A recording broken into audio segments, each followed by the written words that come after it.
Just as we need physical fitness, and you're so physical fitness for the physical core, we all need spiritual fitness or engagement for the spiritual core. 1/3 innate. We're innately spiritual beings, but we've got to practice. We've got to give this language. We've got to, whether it's meditation or prayer, service, right action, how we know and live in the world, all of these ways of being shape the spiritual core once we're adults. When we're kids, what shapes it very often is our parents and grandparents. But once we're, out of the house, how we shape the spiritual core is an opportunity, an invitation, perhaps even a responsibility on our own part.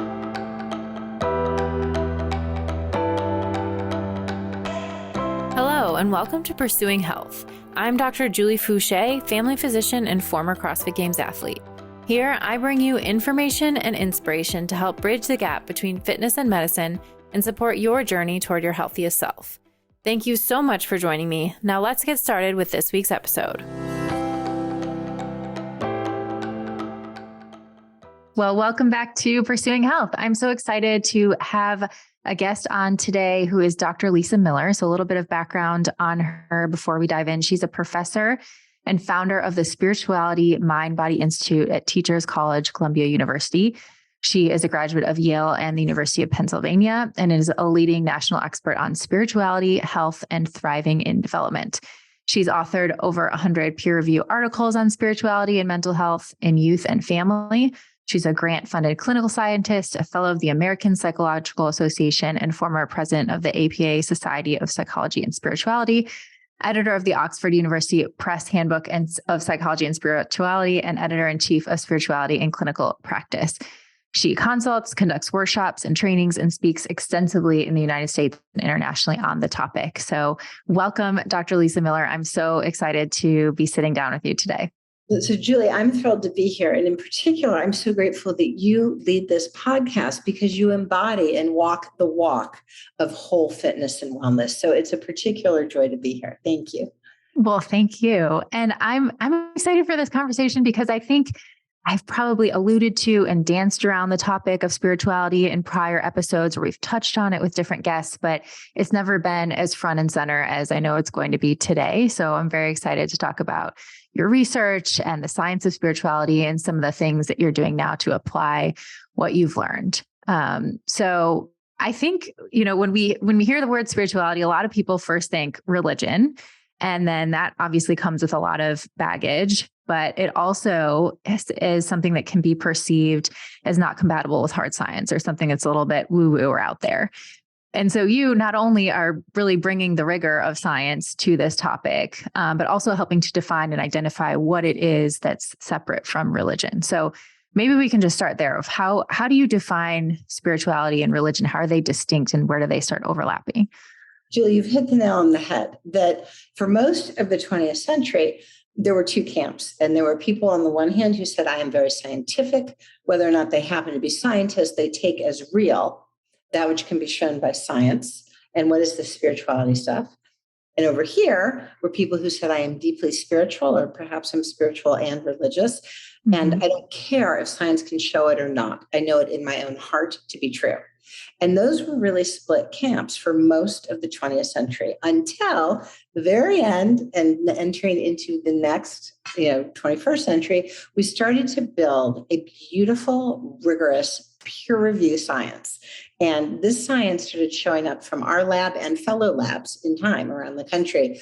American Journal of Psychiatry, JAMA Psychiatry, really, blue ribbon, top shelf, peer review, reliable places and spaces. And we now have a strong peer review science that says, science is a lens. And whether that's a microscope or a telescope or an MRI study, take our lens and point that onto a broad host of questions, including the impact of lived human spirituality on the rest of our lives, including the identification of those threads of lived human spiritual life that are game-changing on the rest of our lives. And we can even start to track the source or the etiology of those threads of lived human spirituality. So science and spirituality go hand in hand very much when we're talking about how spiritual life lives in a human being. So we don't point the telescope and say we've proven God or not proven God.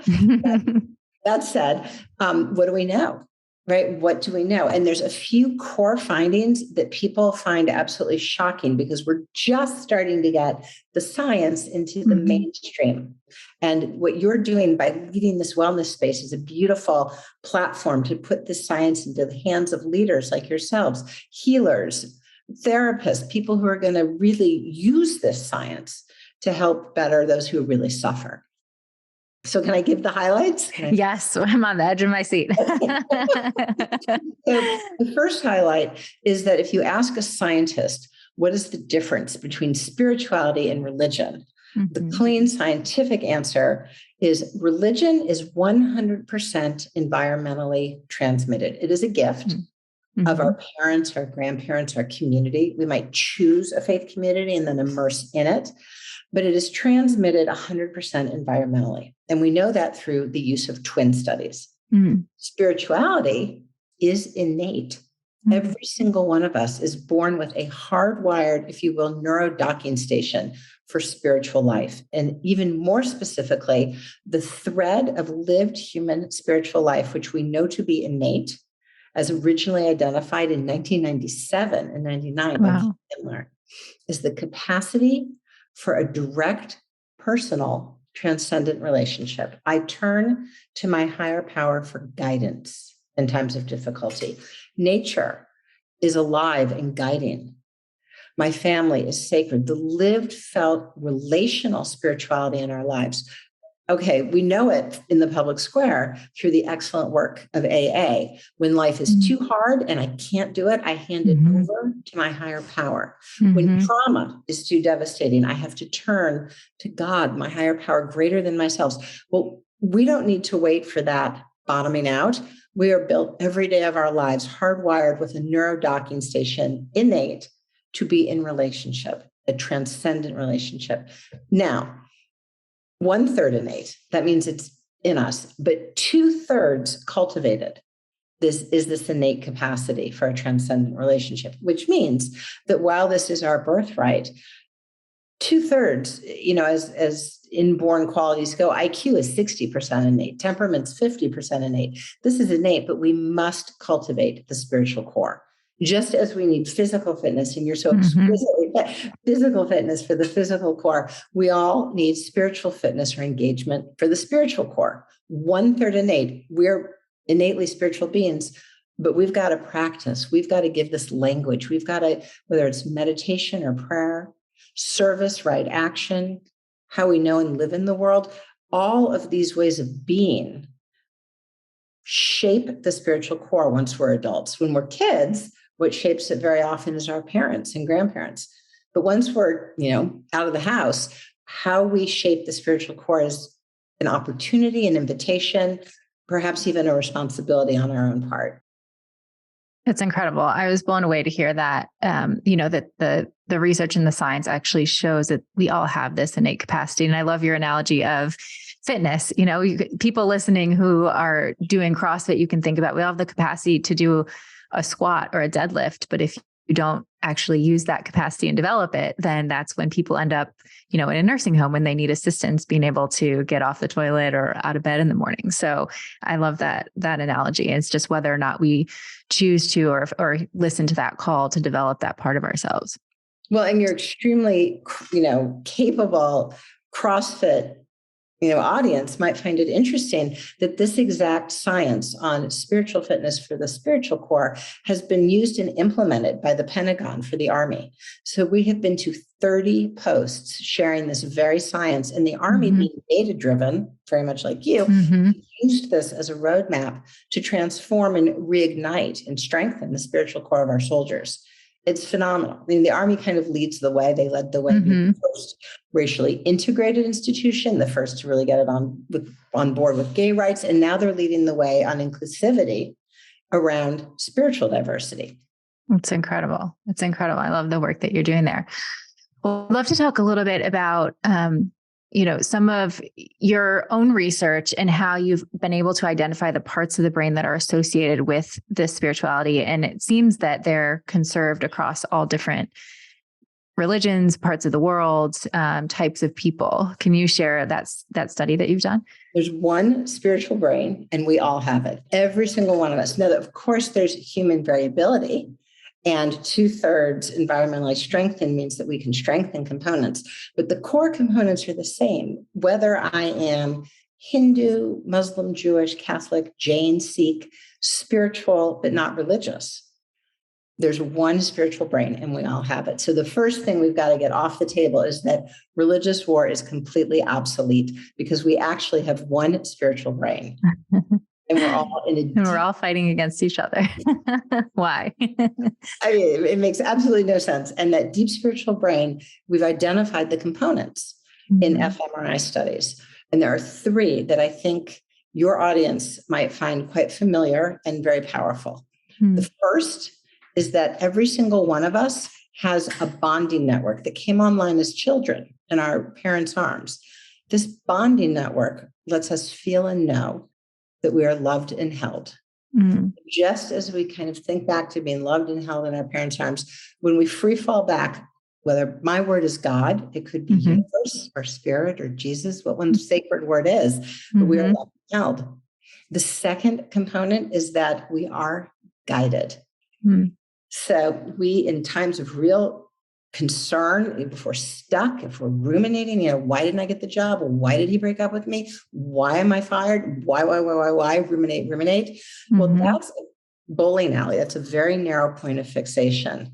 And in a spiritual state, whether it's through prayer or meditation, we shift and open from a top-down dorsal to a bottom-up ventral attention network, and life reanimates. And many people say a whole new possibility pops. We are loved and held. We are guided. And finally, the parietal that puts in and out hard boundaries so that you have your bio bodysuit and I have mine and he and she and they have theirs. And we all have different GPS coordinates. We are a point, atomistically separate, and we are part of a wave, point wave. We are part of one field of sacred consciousness, one family of life. So yes, we are distinct. And it's important to know and honor each other's uniqueness, but equally to connect with the heart and know that we're also are one. We are truly one. Like, it's not just a nice idea. At the level of consciousness, we're one wave, loved and held, guided, and never alone. That is our neuro seat of awakened awareness. Every one of us has this beautiful capacity, and it's a choice to practice, to strengthen this birthright. That's beautiful. And I think when I relate it to CrossFit, because I think for many people, CrossFit is a very spiritual experience because of the community, because of those very reasons. When you put it in those words, it makes perfect sense. I'm loved and held, meaning I know I can walk into my gym and people are going to care about me, that they're going to be there for me, that I'm guided, that if I have a bad day or I'm finished last in the workout or I'm struggling, they're going to be there to lift me up and help give me some hope and direct me along my path. And never alone, we have the community. So that's really, when I heard you explain it that way, it made perfect sense why for so many people, that is what makes CrossFit so special and keeps them engaged in it for so long. That's deeply moving, Julie, because that is a faith community. That is a spiritual community where it doesn't matter if I just walked in 40 pounds overweight or I'm the most fit one. You look at me with encouragement, with belief, with brother sisterly love. That's exactly a spiritual community. And it's not merely a transactional relationship. It is a transformational relationship. So far too often in our culture, everything, I sit at a dinner party and it's, where do you live? And what do you do? Like, I can feel them backing me up, that's a plus, that's a minus, Right. It's transactional. How can I help? Oh, she's not going to be able to help, Right. Moving on. Right. Versus transformational. I want to know you. I want to walk by you on your journey. So what you're describing is a spiritual community. What you'll love knowing is that what you're describing of CrossFit, unconditional, it's sort of a radical love. Come as you are. I love and accept you and yet hope the best for you, right? that uses the same neurodocking station as when we talk to our higher power. So the same capacity for the relational spirituality I feel towards who I call God or Jesus or my higher power, universe, is the same felt sense of that sacredness, that love, that transcendent love in my relationship to sisters and brothers, or I would say God's presence in my love of neighbor. Okay, what everyone's language is, relational spirituality is in CrossFit and it's in my relationship to life itself. That's beautiful. That's beautiful. Well, let's back up for a second. I would love for you to share a little bit about your own background and upbringing with spirituality and religion, and then how you found yourself along this career path to studying it scientifically. Well, I'll share with you that when I started out as a psychologist in 1996, I was on an inpatient unit, and it was an inpatient unit where people came for, they were in enormous pain. Sometimes they were psychotic. They were almost always profoundly depressed. It was pre-digital. So people had manila folders kept on their records. Right. And, I'm a new intern. I've just finished my doctoral program. I'm reading these cards and I'm like, you know what? This person was here. My new patient, it's December. This person was here in September and they were here twice last year. And I'm looking through these files thinking, this person is really suffering. And I know that everyone here is sincere and smart and using the best we have, but they're not getting better. They're just not getting better. And it seemed to me that mental health at that point, really, in some cases, caused iatrogenic harm, which is, I go to the hospital with a broken finger and I leave with TB. I'm made worse in the hospital. Yeah. And in particular, what I started to do as I listened to the patients was hear what they were saying was on their heart. And one patient called me in and she said, Dr. Miller, will you come here? And it was very secret. So I came out of the office and I stepped in the hall. And she said, no, here, down the hall. So I walked down the hall. And then it was into the kitchen. And then it was to the back of the kitchen to the pantry. Wow. And in the way corner with pots and pans by my head hanging in the pantry, she looked over and she said, Dr. Miller, will you pray with me? Wow. So she had felt that her spiritual heart, her need, her felt sense that she was turning to her higher power. She was turning to God. Wasn't acceptable in therapy, wasn't acceptable in the hallway, and wasn't acceptable in the therapist's office. And I thought, she's telling us what she needs. She's telling us what her deep inner wisdom says, which is turn to God, turn to your higher power. And it was somehow verboten.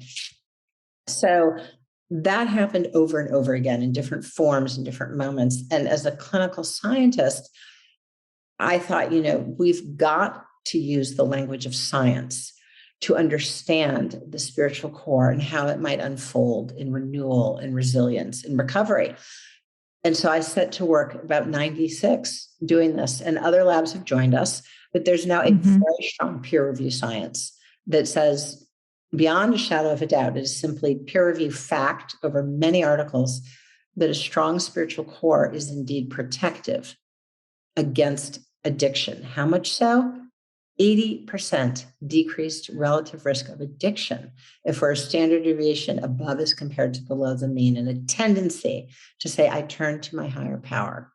Nature is a sacred home, daily spiritual awareness, relational spirituality. 60% less likely to have major depression. Everyone gets depressed. Downward spiral. Why? Because when we strengthen a spiritual response to suffering, the slide is not as deep. We know that suffering is a knock at the door for a deepening of spiritual life. So 60% protective. And, as you're well aware as a doctor, the epidemic, really the pandemic amongst young adults, people in their 20s and even 30s, is not COVID. It is not cancer. It is suicide. Right now, suicide. We are at 82% decreased relative risk of completed suicide when our spiritual life is shared.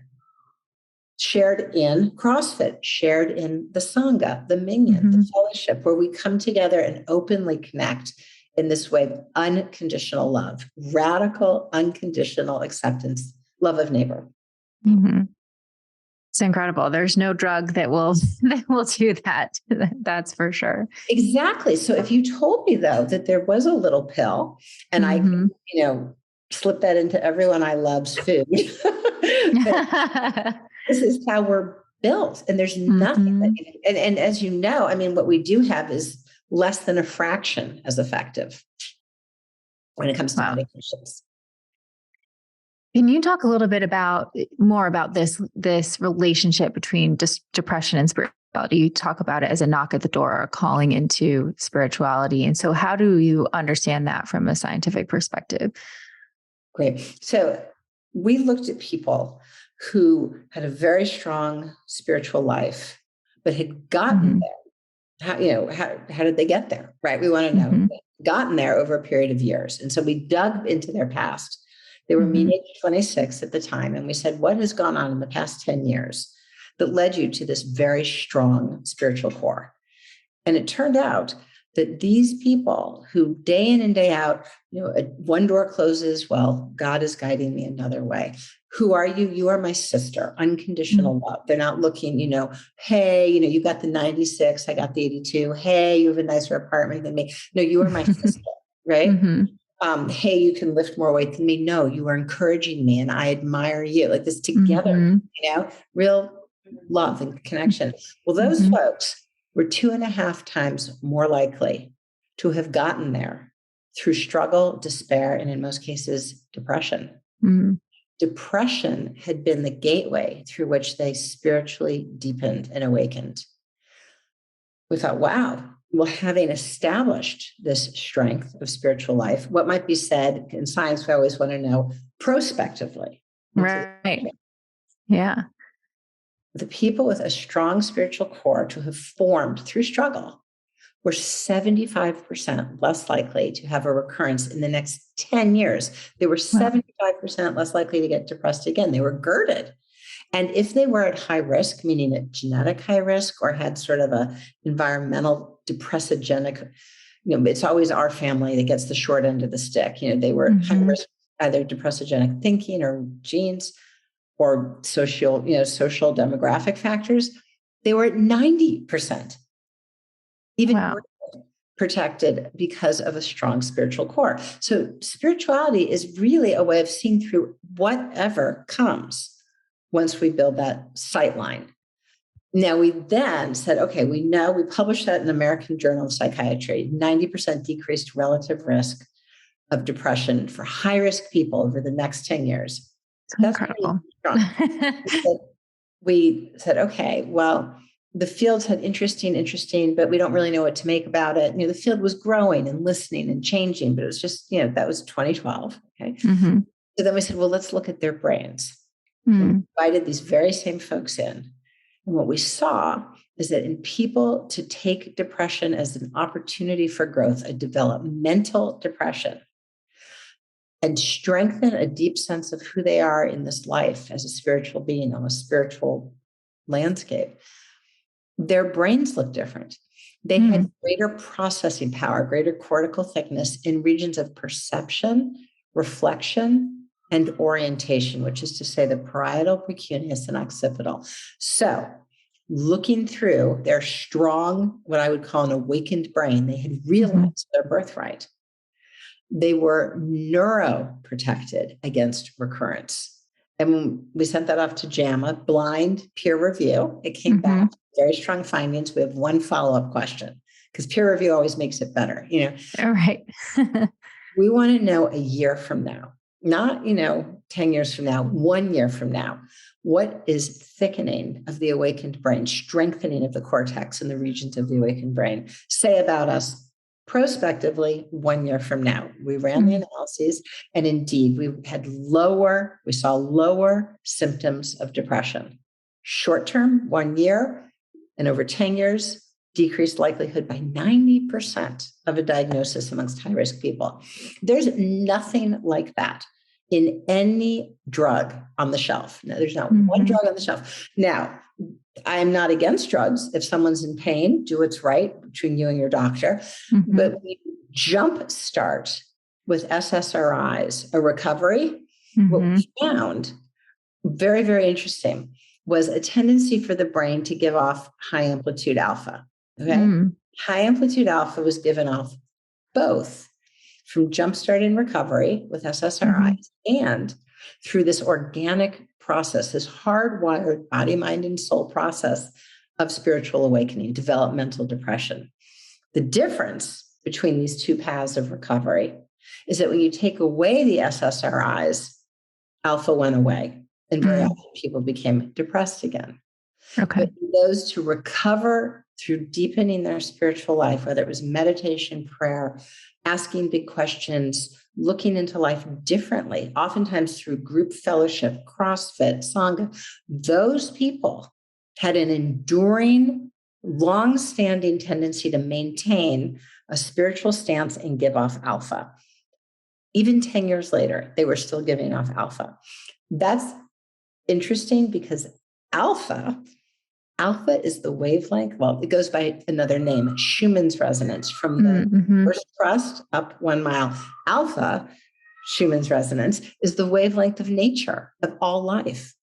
The spiritually engaged brain connects with all life at that same exact wavelength, which means we return to our nature, and the felt sense of oneness is real. There is a real oneness at the level of consciousness.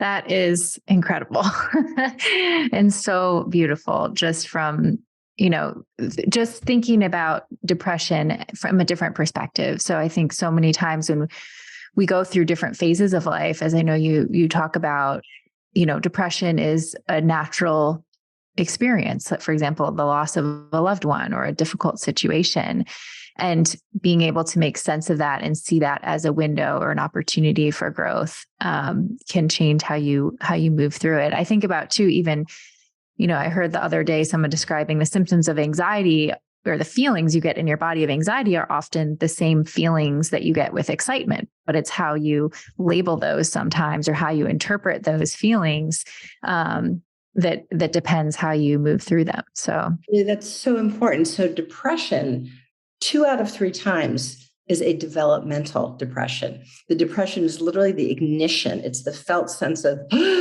yesterday everything was fine. Same partner, same friends, same job, same schedule. It was great. And today it feels empty and not enough.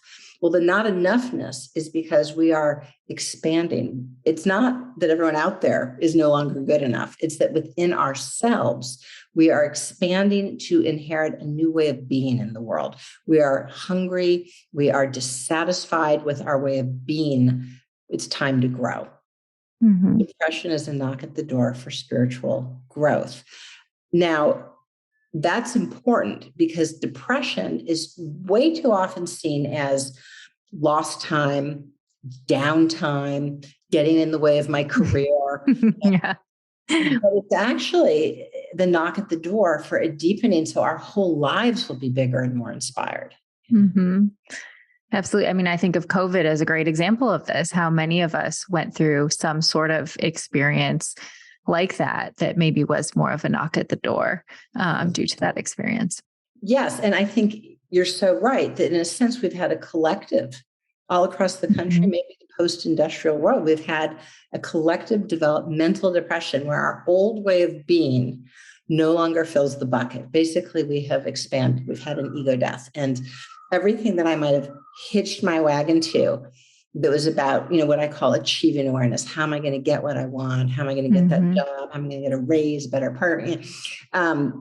Goals, which are fine. I love goals. Goals are great, but they are alone insufficient for a meaningful life. That way of thinking, strategy, tactic, all melted down because we really do not control a great number of variables in our lives. Life is dynamic. It's like when you push the elevator button. I don't know if it's coming in 2 seconds or in 5 minutes. I don't know if it'll be packed or empty. I don't know if the guy in there is sneezing or if it feels healthy. So much. Right.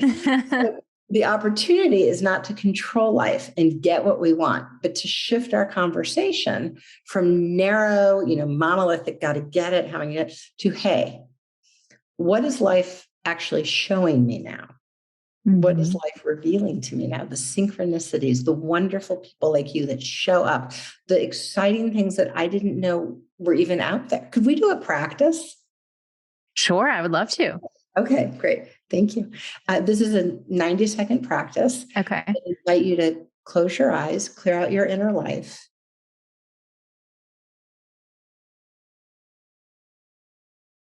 Open up your inner chamber. I invite you to think of a time where there was something you wanted.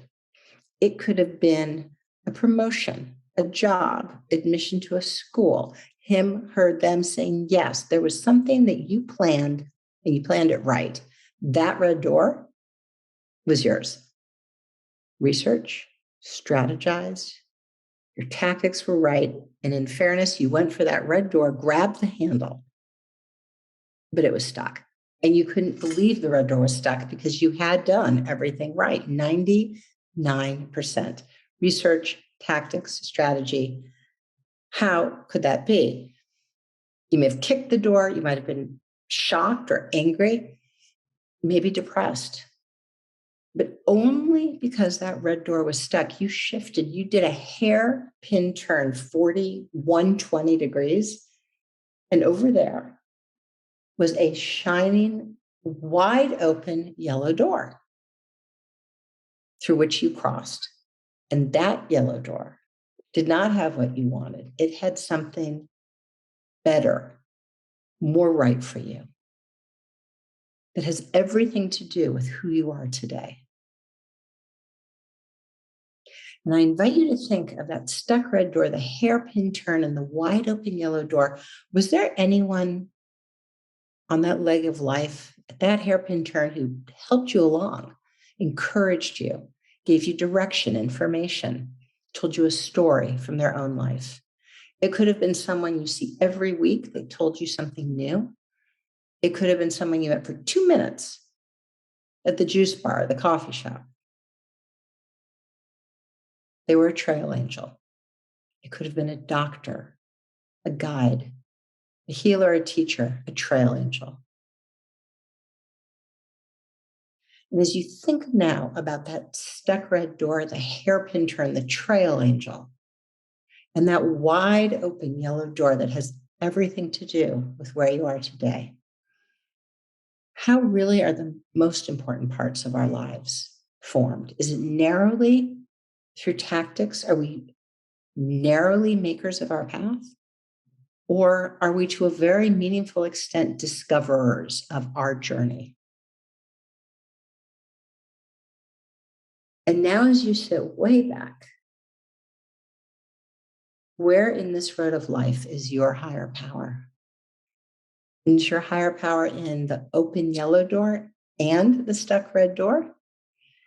Is your higher power in the trail angel and your capacity to be an open system and ask, what is life showing me now? What is my higher power revealing to me now that I might become? And perhaps have you been a trail angel in someone else's road? In this great orchestration where life is very much alive. And when you're ready, I invite you back.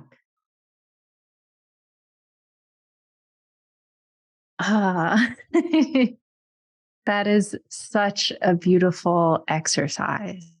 And what I love most about it is there is nothing religious about it. It is something that anyone can identify with, an experience in their life, that innate part of us. And these meaningful trail angels, far too improbabilistic to enter by chance. Mm-hmm. This loving, guiding universe in which we show up for one another, that the same neurodocking station through which we connect with life itself, the universe, is the same neurodocking station through which the universe is expressed in our love and care for one another.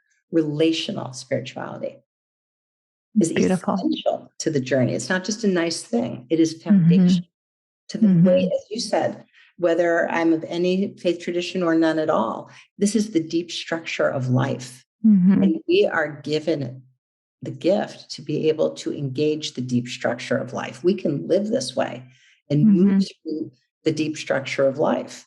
It's literally more traction. It's literally so many more possibilities. And we're all there to help guide each other along that path. That's beautiful. Would you share some of your own story? I know I've watched your TED Talk and it was very powerful, sharing your own story of going through a time of depression and really fighting to get that red door open and then finally seeing the yellow door. It was beautiful. It brought me to tears. It was really beautiful to watch. So anyone listening, I would highly recommend checking that out as well. Julie, thank you for resonating with that. Yes, we absolutely hit our head against a red door for years in a state of developmental depression, I was not able to release the illusion of radical control, of monolithic achieving awareness, where you get that red door only through strategy, pushing harder, more research, better tactics. And in my case, and I shared it very much with my spouse, we were struggling to become parents. I was about 30 when we started out. He was 31. We had no reason to think that we'd have a challenge. And, we thought, it's time to make a family. Even the language was right, of achieving. So achieving awareness says it's time to make a family. Let's research the best way to go about this, and planned it mechanically and went off to the Caribbean and came back. This is it. We're parents. Here we go. After 1 month, and there was no baby. And so we said, well, who gets first try? So we went off to Sedona, a very spiritual place, came back, no baby. And after about a year of thinking that we'd just naturally get pregnant when we wanted, started to have this very haunting feeling that something was wrong. And it's a very, this feeling almost crept up on me like a shadow from behind. It was a horrible feeling. Like, what if we can't get pregnant? And he had the job he wanted, and I had the job I wanted, and everything we thought we wanted. And it did not fill the bucket. What we really wanted at that point in our lives was to become parents. And as we, ratcheted up achieving awareness, I looked up very carefully, being a researcher, the doctors in the Northeast with the highest rates of conception. And we went there and we did IUIs and we ratcheted up to IVFs and still no baby.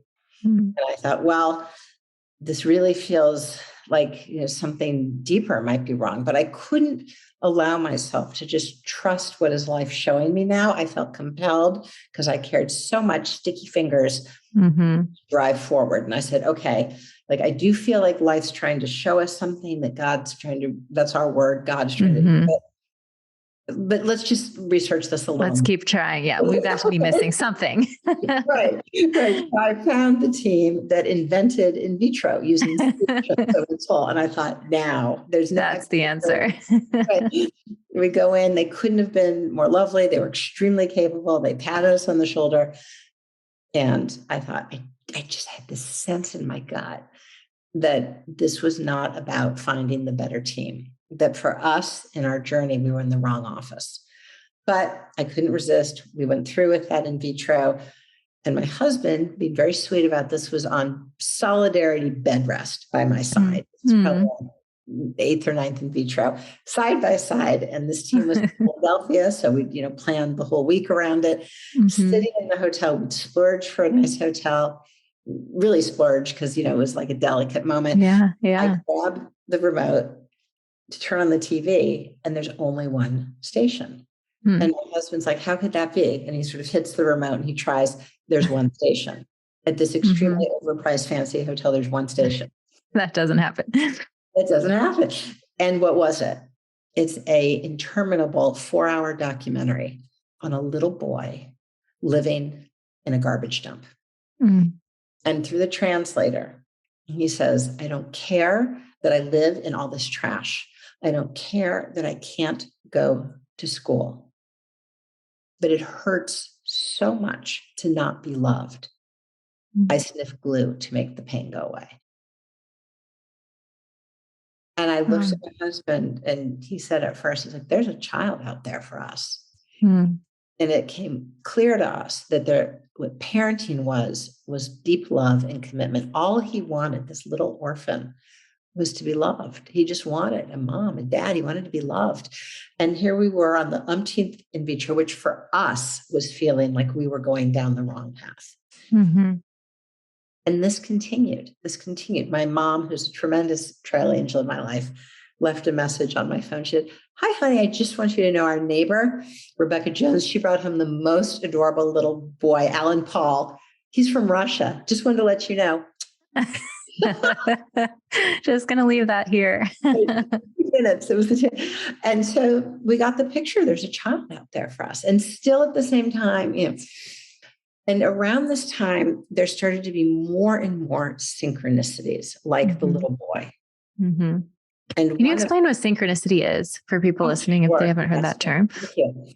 Synchronicity is when something deep in our own experience, a question we have, a struggle we're having, is revealed or supported by an outside, external physical event. So in our case, I'm struggling with this profound pain in my heart around infertility. And I hop on a New York bus, and the outside event is that this gentleman, who is a quite unusual gentleman, got on the bus, walked by 20 seats of an empty bus, sat next to me on a very off day of my own.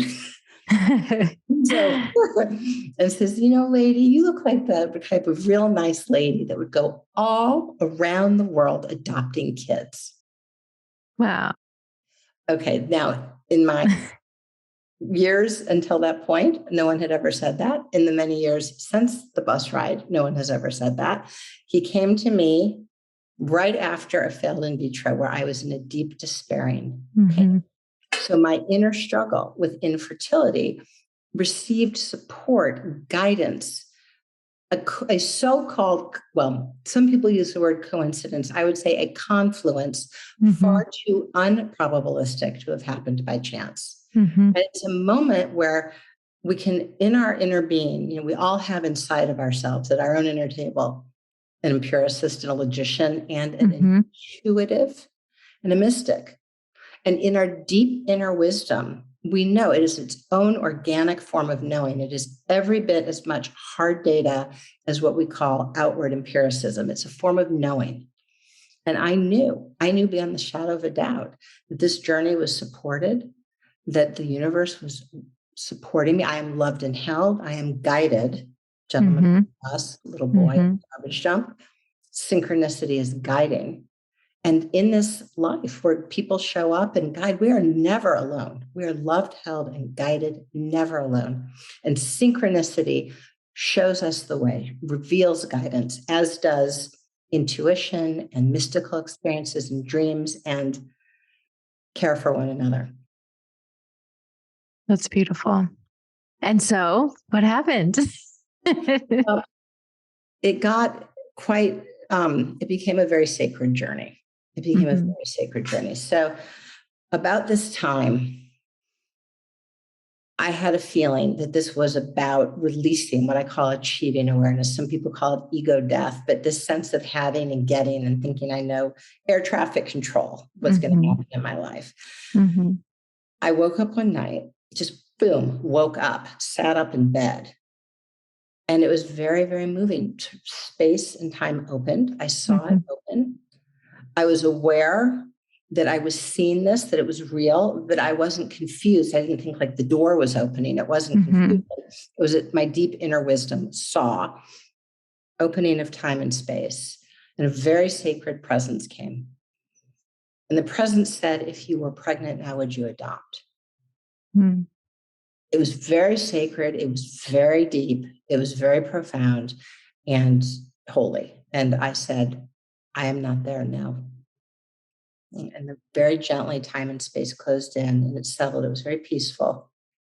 And I looked over and my sweet husband was completely out cold asleep.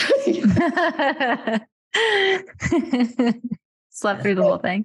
Right, right. And so nonetheless, this started to gain momentum. And I think this is how the spiritual path is, particularly when we're moving through despair and a death of narrow achieving awareness, a death of radical ego control. It heated up, it got more intense. And I got a call, from my mother. I shared with you about this woman who helped find babies in Eastern Europe and Russia for families, to create whole families. And I said, well, let's go see her. We'll just go talk to her. So we go see her. My husband by my side, what a sweet guy. We're sitting there.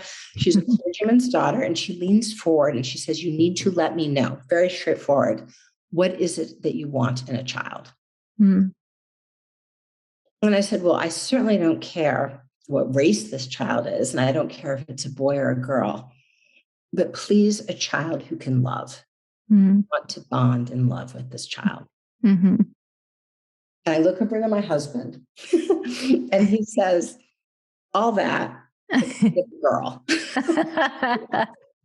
And I sort of put my shoulder in front of him and I'm like, but really a child who can love first. Most important. Right. And so we get up, we leave the orphanage, and this woman who works with orphanages, and who should call but my cousin. My name is Lisa Jane, and her name is Jane. She's Big Jane. I'm Little Jane. Okay. Hey, little cuz. She was the one I always looked up to, who told me sort of the straight scoop about family members. Hey, little Jane. And she's also kind of teased me in a way that not many people have. You think you're so smart, Miss Columbia? Why don't you come out here and see a real healing ceremony? The Lakota with whom she had been working, I've asked their permission and they've invited you to join the healing ceremony. And I know you've been struggling looking for your child. A trail angel, a very deep trail angel. So I cancel my appointments. I fly from New York to South Dakota. And there, the chief stands up at the healing ceremony, puts his fist on his heart. He says, my son, opening the ceremony, and his eyes well with deep feeling, tears, my son who is adopted. And he goes on to speak of his son. This healing ceremony was extremely beautiful. Each person stood up, and after each person stood up to share why they had come, a line formed of people to encourage. It's deep, unconditional encouragement and love. The Sangha, the Ming, what you've shared about the true support that you've created in CrossFit. Right? Then we break and we go into two Anikis, the women's and the men, the sweat lodge. And in the women's Aniki, the medicine man's wife, as she introduced herself, said, why have you come? And the first woman says, I've come because my 40-year-old son is no longer coming home and I worry for the children. And the next woman says, I've come because my 14-year-old son, he has started to use drugs and alcohol and I fear he'll be addicted. And the next woman speaks of her son. We go around listening to challenges and hopes and prayers for sons. And then we get to Big Jane. And Big Jane looks at me and looks at the women and says, this is my cousin, Little Jane. She has come looking for her child. And I'm wondering if we can help her. And the women look at me in the eye and say, yes. And for the first time, I knew I was in the right place. And we prayed. And as we pray, the prayer is for every single woman in the Anipi, and the prayer is for the we, the us, the group, the superordinate. And whoosh, I could see again in my mind's eye, the prayer literally go up with the fire. So that night, we got a call from my machine back in New York. I woke up the next morning. It had come in the night. It had come from Russia. It had come from the clergyman's daughter. We have found the Miller's child. We know that Mr. Miller had wanted a girl. Many wonderful girls, but this is the Miller's child. And this is a son. Praying for sons as one. Well, I felt this love like I had never felt in that instant. I felt this euphoric love. I'd become a parent. I couldn't wait. I got back. His video came, and there he was, this beautiful soul. He glowed, Oh. up around the nurse, da, da, da, little 10 months, and I just fell in love.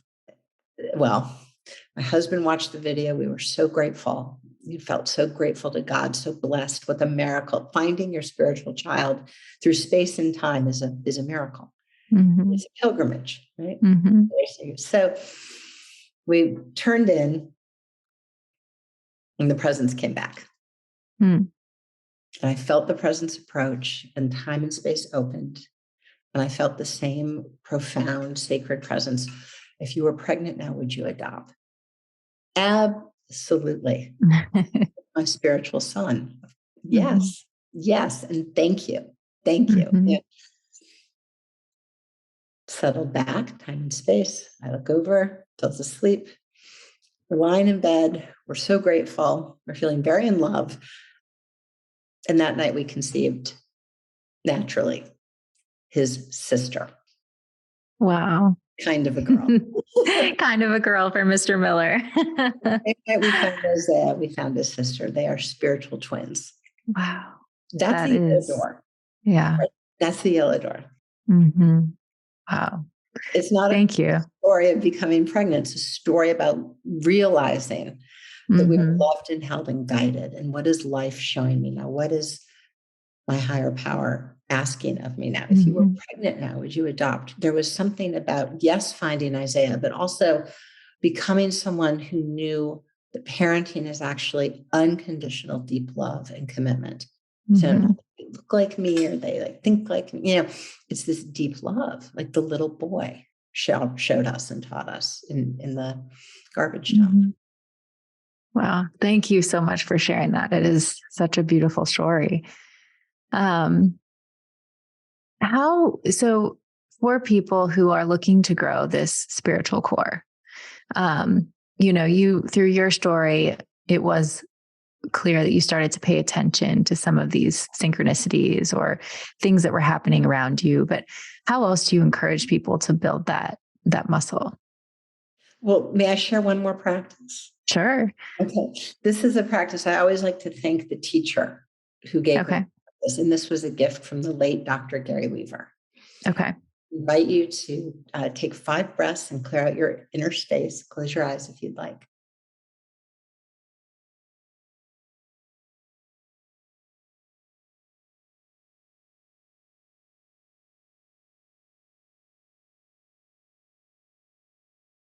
I invite you in your inner chamber to set before you a table. This is your table. And to your table, you may invite anyone, living or deceased, who truly has your best interest in mind. Anybody living or deceased who truly has your best interest in mind. And with them all sitting there, ask them if they love you.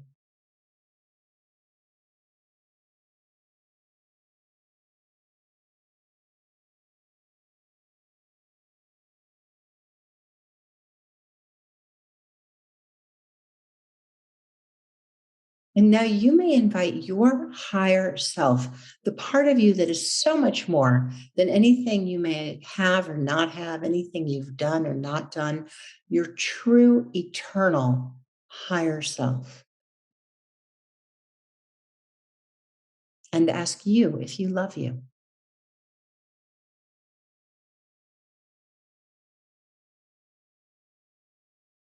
And now finally, you may invite your higher power, whatever word is yours, however you know your higher power, and ask if they love you.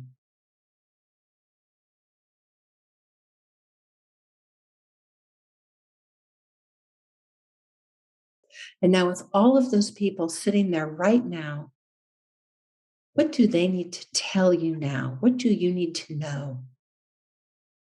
What do they need to share with you right now?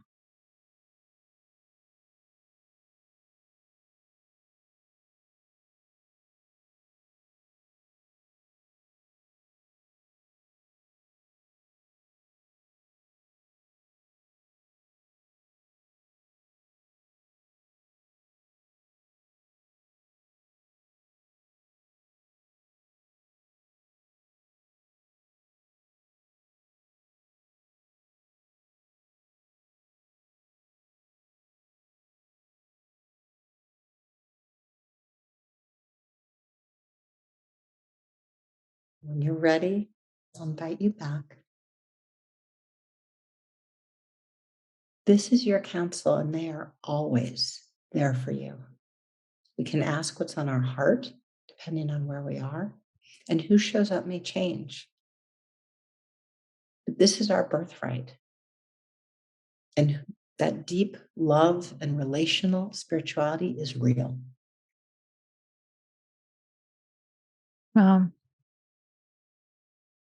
I love these practices and this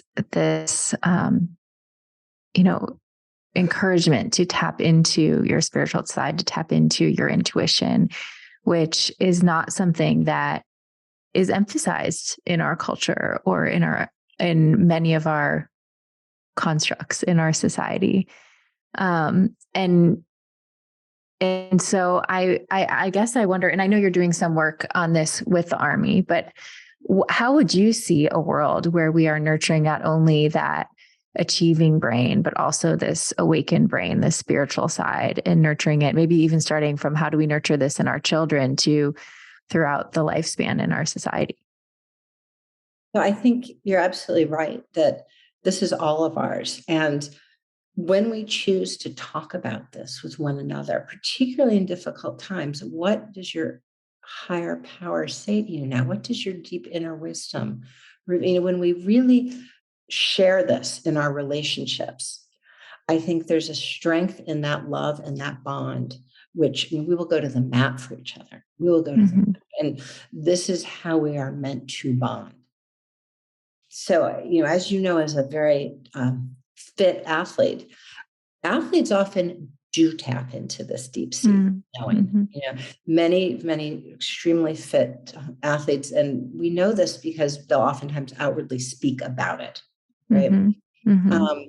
And the question is, how is it that we can feel free to express our spiritual heart in, our doctors' offices and boardrooms and schools and public square and parent-teacher committees? And I think it's a choice. It's a choice to speak from the spiritual heart. But I think two things help us along. The first is that we've come a good distance on inclusivity and diversity when it comes to race and gender and orientation. Well, this is a form of diversity, spiritual diversity. I want to know you, and I want to share, about the crossing of my ancestor, the birth of a child in ultimate terms.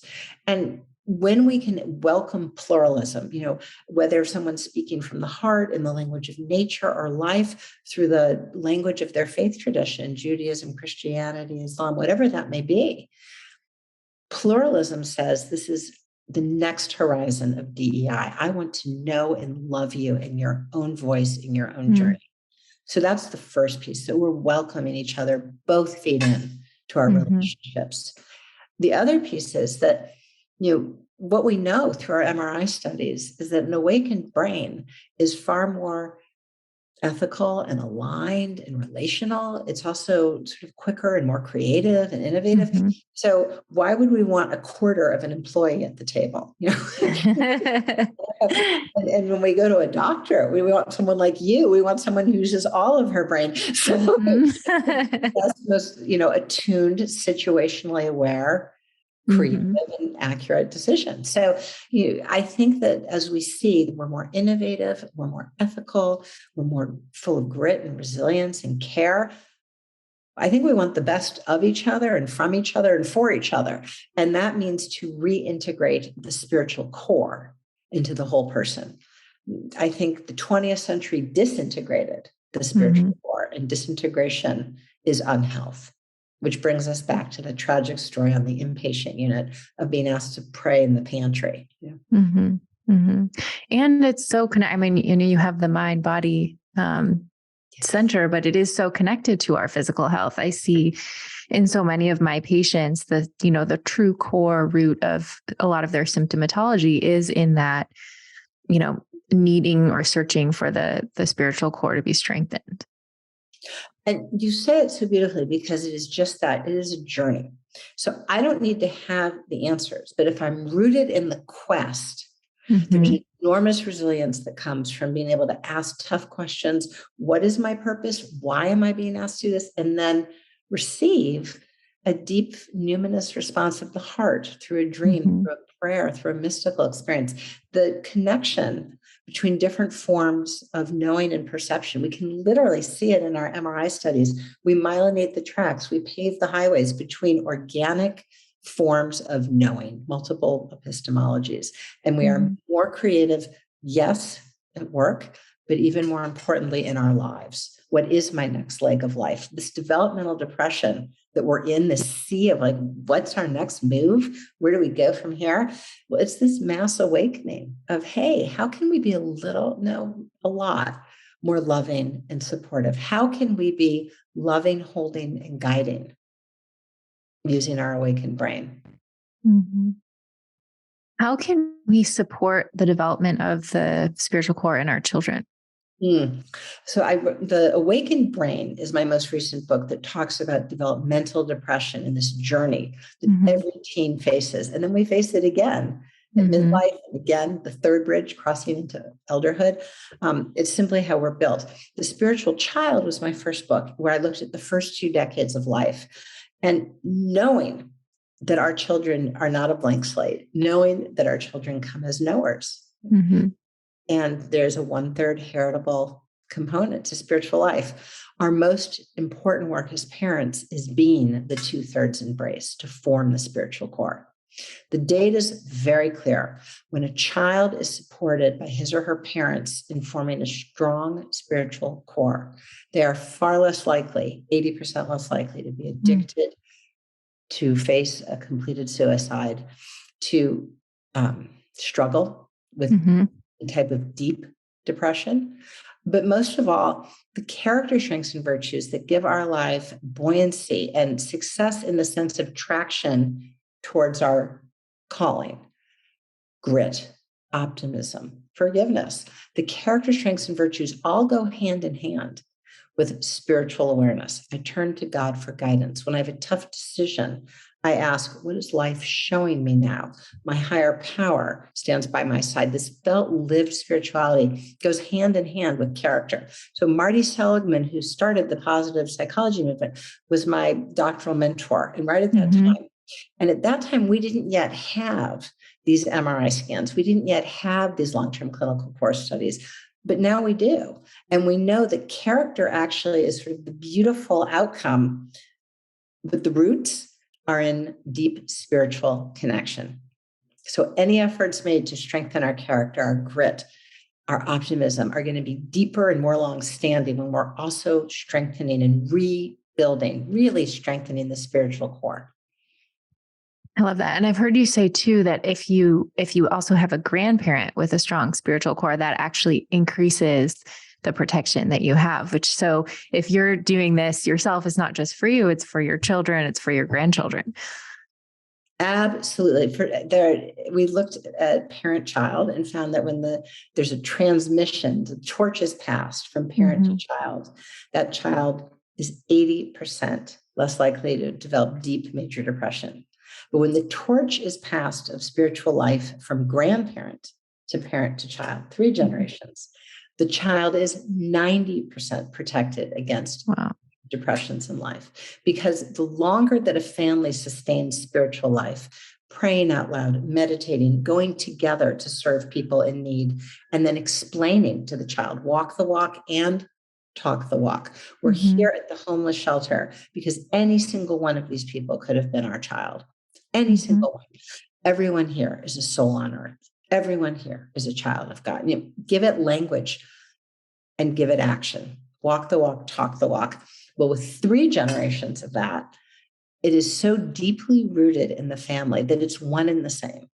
And in fact, we've interviewed hundreds of teenagers, and a story we hear very often is I used to come home from school and my grandma would greet me. We'd sit at the kitchen table. She'd give me a snack and talk about my day, and she listened. And then we'd pray. My grandma taught me to pray. So now when I think of God, it's kind of God and my grandma all rolled up into one. We've heard that story from so many young people.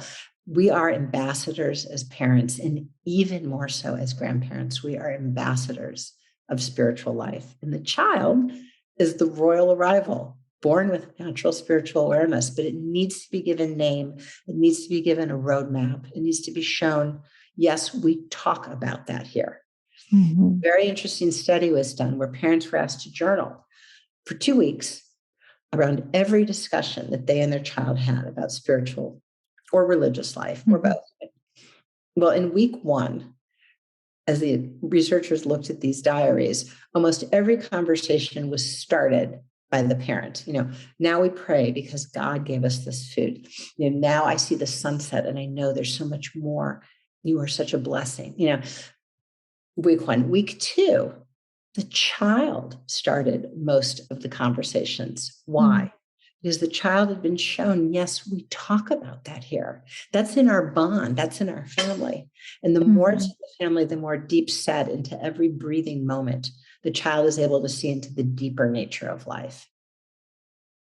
I love that. And it's like you said, it's walking the walk and talking the walk. It's not just going to church on Sunday, but it's talking about it. It's integrating it. It's doing things every single day and seeing that kind of wonder and connection in your everyday life. May I share a story? I share this. Sure. It's about exactly what you're describing. Happens to be between a grandparent and a grandchild. Okay. So this was what I call BC, before kids. Okay. More time. And it was on a Sunday. I'm embarrassed to say, and I, off to the office on a Sunday. And I go to the subway, the Broadway subway, and it is hot. It's August. And in New York subways at that point were not the most reliable, and it would rattle on by. And it didn't stop, and it's hot. Okay. The next one rattles on by. And after about 3 or 4, finally a subway stops on this Sunday in hot August, but it's packed, and it is packed, except for one car. And I think, hey, that's my car. There you go. She's really clever. And half the car is packed. Everyone's jammed down to one side, but half the car is wide open. I discover because there's a gentleman, a homeless man, who's getting increasingly agitated. Each person gets on. He looks at them. He says, hey, will you sit with me? And they look at him, turn their head, and scamper to the far end, packed. Next stop, 96th Street, 103, all the way up. Each time the door opens, will you sit with me? Turn their head, go to the far end, over and over. And he's getting more and more enraged. Then he leans forward and yells down the car, do you want some of my lunch? He starts throwing his lunch down to the other end of the car. He's completely disavowed. He is not seen as a soul on earth. He is not seen as a brother or of a sister. So this goes on and on. 125th Street, 145th Street, the doors open up, and on walks the most elegant, regal couple. It's a grandma with a white pillbox hat and white gloves, beautiful green pastel, and her little granddaughter with matching white gloves, a little pink pastel dress. And everyone cringes because they know what's coming to this beautiful couple. And sure enough, hey, you want to sit with me? Look at each other without saying a word, nod, and walk right over to him, sit down, touching side by side. And he can't believe it. And he looks incredulous. He says, hey, you want some of my lunch? Again, they look at each other, nod, no, thank you. And this goes round and round. He's seen, and he can't believe it. And I'm watching this extraordinary clarity. Not even a word was needed. They knew, grandma and granddaughter, what this moment meant. Now, it was a Sunday, and they looked so lovely. And I assumed they were off to church. And I, in my mind, thought, what you do to the least of these, you do to me. But the words didn't need to be said because they were already known. And grandma walked the walk, and I could see had talked the walk. And it was down to a nod. That's who we are. We are torchbearers. We're ambassadors as parents, and even more so as grandparents, because there's no love in the world like the love of a grandparent.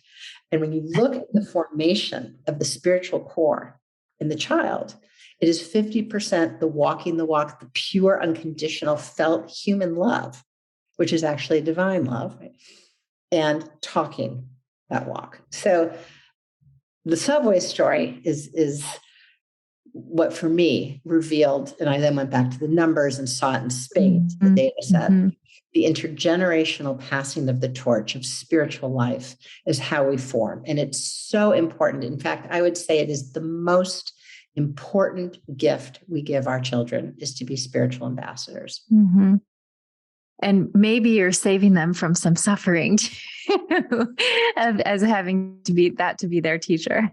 I mean, we're all going to go through difficult times, but having that spiritual core strengthened makes it easier. Yes, we find yellow doors. We know to turn to our higher power, those who truly have our best interest in mind. We've developed a spiritual response to suffering, and it's there no matter what negative life events rain down on us. And it actually even sets us up in times of true trauma for post-traumatic spiritual growth. We grow deeper and stronger. So as we start to wrap up, I do want to touch on this contrast as you talk about the awakened brain and the achieving brain, because I think, as we've talked about, so much of our culture is set up to reward and incentivize and motivate that achieving brain, whether it's in school or sports. And this is part of my own spiritual growth over the last several years, is so much of my life was set up to achieve. And so as we think about developing the awakened brain, how do we balance the two? Because they're very powerful together, right? But how do you even approach this in your own life, being someone who's very spiritually in tune, but also obviously a scientist and a mom and doing all kinds of busy academic achieving things? We need both. Exactly. We need both. We need our awakened awareness and our achieving awareness to work in tandem. And when we do, what we develop is a stance in life that I call quest. We go after what seems like something we want, and it happens or it doesn't happen, and it opens up possibility for reflection. Hey, what is life showing me now? In COVID, we went through this together. What? The whole institution closed? What? Everything I planned isn't going to happen. What is life showing me now? And what is bedrock, bottom line real? Well, love is bottom line real. What is bedrock? My connection with my higher power, bottom line real. Those at my table are real, right? Yellow doors are real. And so in these moments of deepening and our spiritual awareness, strengthening, if you will, our awakened brain, we go deeper into an understanding of life in its true nature, bedrock nature. Now, there, we may find a deeper calling or an expanded purpose or a more profound way of loving people that are transformationally in our lives that we can help along, or they may be helping us along, or both. So both are important. Now, there'll be times where there's great spiritual breakthroughs, and I'm like, wow, how do I bring this back into my life, right? What has this moment shown us with COVID about, okay, how do we go back to school and set up another way of being to one another where we say, I am so grateful for you in my class this year. I have really missed you during COVID. Like to really love and say it, put it out there, true. Now, that way of being is right there. We want it and we can do it, and then it's a matter of saying, okay, I'm going to make my classroom, my doctor's office, my boardroom a place that combines awakened awareness and achieving awareness, that both matter here. All of our relationships in this office are both transformational, unconditional, and transactional. We got to get our work done in the best interest of patients. But when things go wrong, we can look at it together. And we can know that we truly have each other's best interest in mind and that of the patient or the student or the client. There can be a deeper, fuller understanding, and that's nourishing. That makes me want to go to work. And whether or not I'm good at this job and can keep this job, I love going there. And if I'm let go, I'll go elsewhere. The point is that the love is deeper than how we did today. And in school, teachers can look at children as souls on earth, little souls coming into their full being. The little arc is already built into them. That doesn't mean everyone's good at math. But I invite our listeners to think of a time a teacher looked at you and just loved you. I mean, you could have gotten an A, or you could have gotten a C, and she looked at you and just loved you for your very being. How that felt so great. And, and yes, we probably can perform better under those conditions, of course, but we also are being more. We're not just doing more. We're being more with our short, precious lives. We're filling it out. I love that. I love that. Well, I want to start wrapping up, and there are 3 questions I ask at the end of the podcast. So the first one is, what are the 3 things that you do on a regular basis that have the biggest positive impact on your health? When I get up each morning, I go outside, and it could be 90 degrees or it could be 10 degrees. It could be sunny and clear. It could be pouring rain. I go outside, maybe under a shelter, and I pray and open up the day. And I thank God, who I call God, for sun and air, for earth and water, for all living beings of the air, earth, and water and beyond. And then I thank God. As a mother, I feel it is our prerogative to look after our family and all the family of life. And may I live this day with your love, God, in and through me, and may I speak your love. That is how I open the day. And that starts the day. And if I miss it, which is very, very rarely, I can't think of the last time, but if I do, I'm not walking on the deepest level of life. I'm somewhere else. In fact, I'm not really walking. I'm kind of spinning and dizzy. Yeah. The second thing I do for my health is I refrain from losing my cool as much as possible. That is nothing but a porthole to a down. Like Chutes and Ladders was this game I played as a kid. A quick shoot downward. So when I'm really aggravated, I walk away. I go into nature. A 20-minute walk in nature entrains the brain so that it functions the same as if we were in a state of prayer. Alpha. The unit of sacredness in and through life. So I try not to lose my cool. I try to find a moment there to take that as a big red flag, time to realign with the deepest sacred nature of life. Alpha, go walk. So opening the day in prayer and gratitude to God, object of the proposition, to God, not just grateful, but to God, and walking in times of irritation and renewal. And then I guess, I try to call my family a lot. I call my parents, I call my kids. It feels wonderful, and it keeps us feeling day-to-day family. I love that connection. What is one thing that you think would have a big impact on your health, but you have a hard time implementing it, or something that you're working on? Yes. Well, so I must confess. I've had a lot of confessions on this podcast. So I will say that I probably exercise half as often as I wish I did. Well, that's still a half more often than not. That's great. That's great. And what about, my last question is, what does a healthy life look like to you? Close to who I call God, guided, connected, not attached to outcome, more of a discovery. And so life is this extraordinary journey full of wonder and surprises. And not every surprise feels good, but every single surprise expands our heart to be incredibly loving. Beautiful. I love that. Well, this has been a wonderful conversation. I'm so grateful to you, Dr. Miller, for joining me and for sharing so much of your personal story and how that intertwines with your career and your research and the ways that you are spreading that knowledge and that research throughout the world. So thank you for all the work that you're doing. It's such a joy to be with you. I'm so grateful to be with you. And you use your awakened brain every day. Expression of an awakened brain. Well, we're always strengthening it. That's for sure. Where can people learn more about your work or what you're doing, or follow along and support? Oh, thank you, Julie. So my Instagram is a place where I try to post all sorts of talks or workshops that are coming down. So it's just ampersand dr.Lisa Miller. So dr.Lisa Miller.